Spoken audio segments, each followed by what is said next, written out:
My mother's name was Eileen Harkin.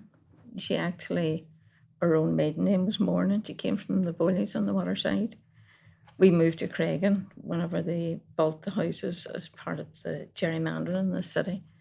Um, it was that, I suppose it was that obvious when you were able to fill a bus from Craigan of children going to school in the waterside to keep the school in the waterside open, but there was nothing in Craigan for children.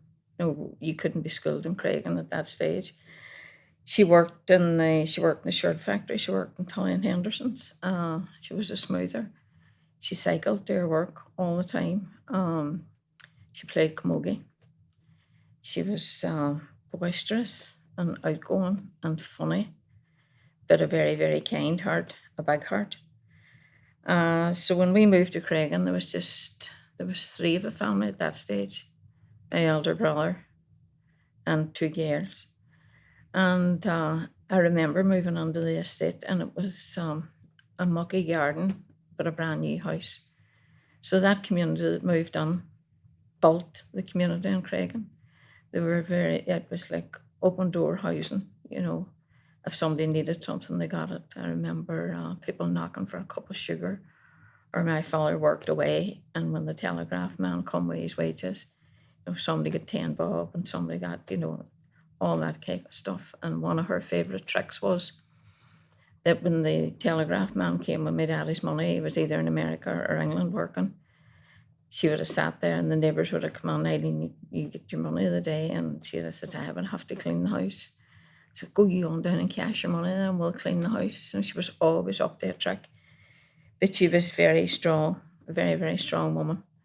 So those strong women became the community in Craigan. And then as things moved on and as the civil rights movement started up, and John Hume would have been in and out of our house because Agnes and my mother were friends, and Pat taught me at school in the waterside, so there was like always a connection there. But I think my mother went one way and Agnes went the other way, just in terms of SDNP, and my mother being more outward,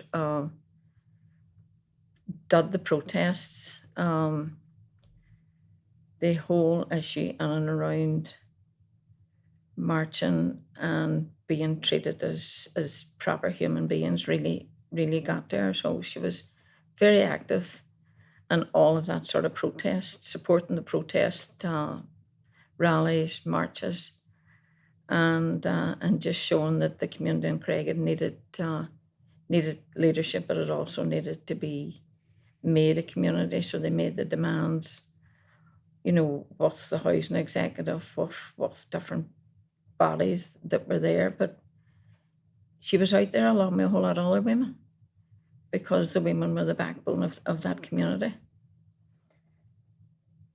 And would you maybe name some of the other women that were about? Some of the other women that were about were, we had a street full of really strong women. Mary Campbell, Kevin Campbell's mother, Jean McGuire, Pop's mother. There was McCluskey's down the street. They all came from outside, so they all had something in common. They had to befriend one another. There was a family called Kite, who was a big Englishman, lived across the street, worked in DuPont. They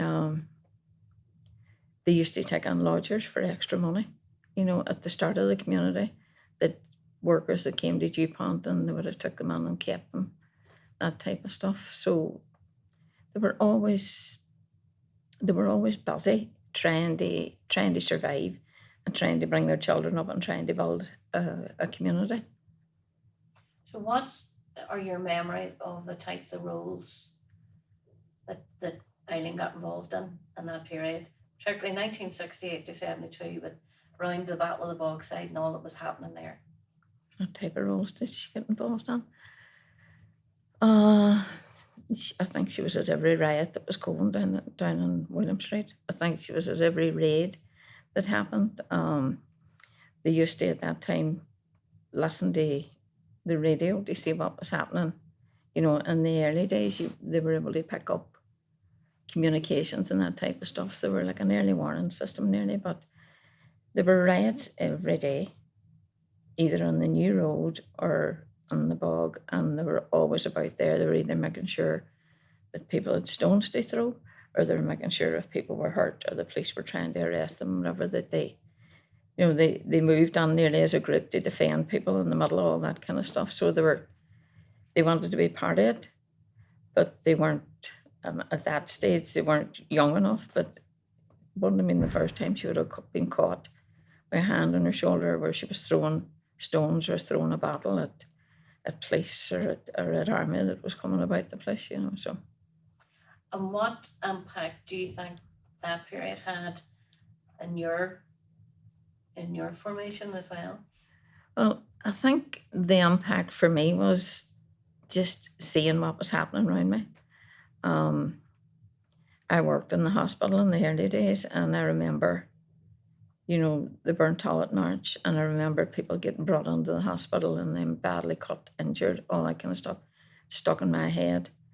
I remember coming from work one day and watched a man getting beaten under the door of what is now Tracy's Bar by the RUC then, and it's just sort of things that sort of come into your head. And my own background was I went to the Waterside School, so I spent a lot of time in the Waterside. I did first aid in the British Legion Hall in Bond Street. We walked from, a crowd of us, walked from Craigan over to do that. So I had a very mixed sort of grouping of friends. But when the whole civil rights thing started, you just sort of seen that divide happening. So it impacted on me just because of what you seen in the community you were living in and the activities that were that were happening in that community. And it was either, I don't even think it was a choice. I just think you, by your own definition, you went, these things are wrong, so I'm going to be part of this. So we would have went to marches, we would have travelled to marches, all that type of stuff. Lots and lots of people. And you can, if you look back in history, you'll see the numbers that were there. So it was, you couldn't be halfway. You had to be either, in my view, you were either in or you were out. And there was no middle ground that I could see. So it impacted on me. It wasn't a house where politics were talked about a lot. My mother's own head would have been nationalist, Eddie McIntyre, sort of. I think she voted, that's who she voted for. I think she voted for John Hume in the first march because there's photographs of her and that, or his first election, but then that wasn't strong enough for her, basically. So you weren't indoctrinated, you made your own choice. And I made a choice to join Sinn Féin. And there were a whole lot of issues that drove me that way. So do you think the events in Battle of the Bauxite were a significant turning point? Aye, they were, because people weren't going to stand back and watch people, being hurt, shot, abused, arrested for nothing, all that type of stuff. Like we, because I had a bit of first aid, the first aid centre that was down on the Bogside, I went on there and helped them along with Martin Bradley and his wife Attracta, a nurse from the hospital called John Gallagher, who's dead now. But there was a crew of people who turned up there every time it was necessary, just to make sure that if people were hurt, there was first aid there. If people needed to go to a hospital, then they were taken. And that's another one of the sort of roles that my mother would have been involved in. If somebody had to be taken to Letterkenny Hospital rather than Altnagalvin, in case they would get arrested, then they did that kind of travelling with them too. And I'm sure people were exhausted over them days. He didn't sleep. Nobody slept. You might have slept for a couple of hours, but you were sleeping on edge, just waiting on the next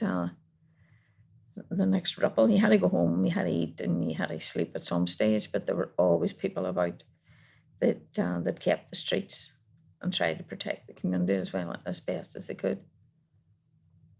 So then, finally, why do you think it's important to remember these stories?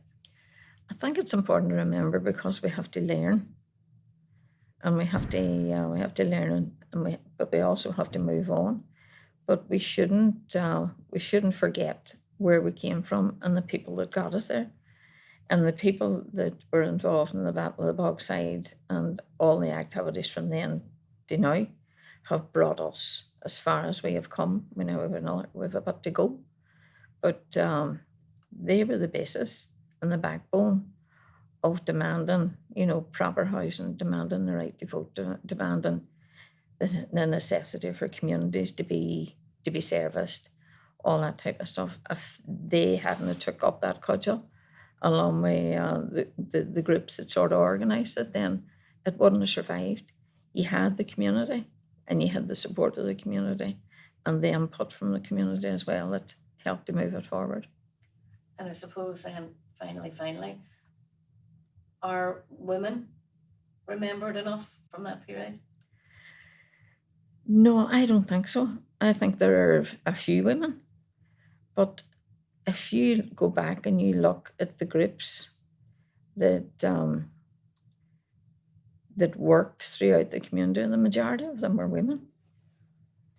In the sort of caring roles or supportive roles, or where they seen it necessary, they were a really strong group of women at that time in their 30s, 40s, whatever, trying to protect their own children, trying to provide a better life for their own children. And they're the people who come out on the streets, and I think it is important because women in every generation and in every strain of any type of history are moved to the one side. Women have had to fight for equality for their families, but also for equality for themselves. So I think it's important that there is a focus, and that the stories are told, and that those women are remembered. And I suppose what happens is there might be a group of 20, but one person might be the most vocal, so they're remembered, and the rest of them are sort of left behind. So that's why I'm here today, because I do think that it's really important that you acknowledge the contribution that these people made, both women and men. But I think they were just that strong a group, that forceful a group, that they just didn't stop at 1972. They went on, got involved in the prison protests. Like my mother and Susie Coyle travelled America. They travelled the island of Ireland. They went to Europe, and that again was them bringing from the Battle of the Bogside through to Bloody Sunday, through to sons and daughters being in jail, and still trying to protect and demand rights for everybody, but look after their children who ended up in situations that they never would end up in if you had a normal, equal society.